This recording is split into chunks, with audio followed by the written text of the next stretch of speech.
उपवासाचा चिला बनवला आहे. खाण्यास खूपच टेस्टी लागतो. उपवास नसतानाही खायला आवडेल. चला तर मग रेसिपीला सुरुवात करूया.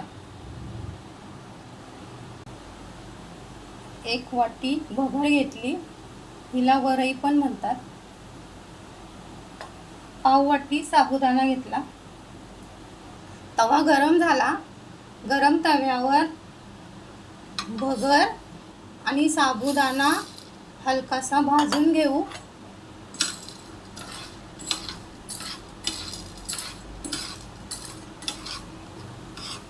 गॅसची फ्लेम स्लो आहे.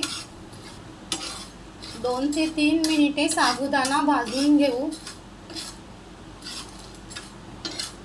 साबुदाणा भगर थंड झाली. मिक्सरच्या भांड्यात घालूया. मिक्सरला फिरवून त्याचे पीठ तयार करून घेऊ.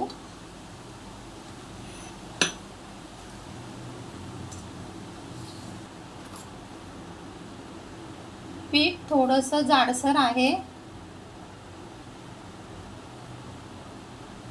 तयार केलेले पीठ बाउलमध्ये घालूया.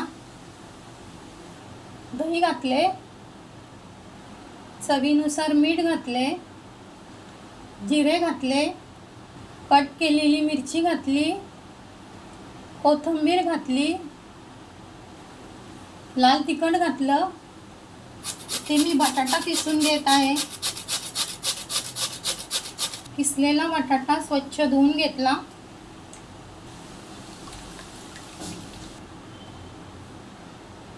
मिक्स केले.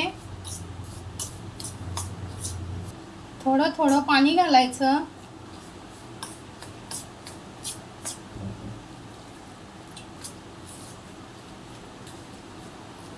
पाणी घालून बॅटर तयार केलं.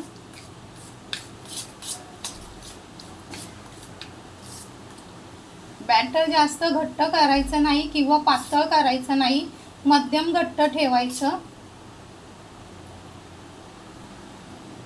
बॅटर 5 मिनिटे झाकून ठेवणे. 5 मिनिटं झाले. तवा गरम झाला. गरम तव्याला थोडे तूप लावले.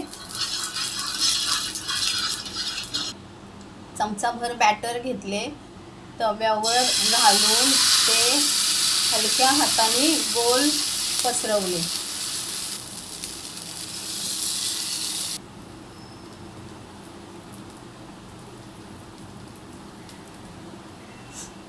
साईडनी तूप सोडले. गॅसची फ्लेम मीडियम ठेवली.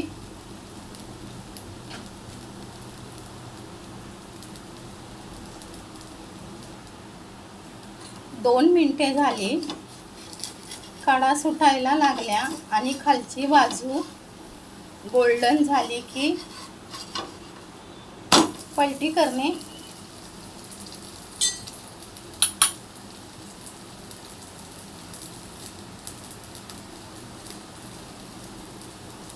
तूप लावणे.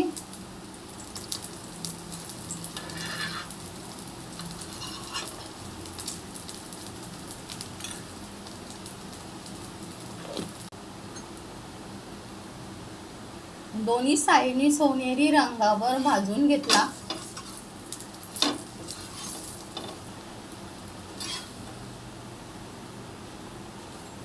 अशाच पद्धतीने बाकीचे सगळे चिले तयार करून घेतले.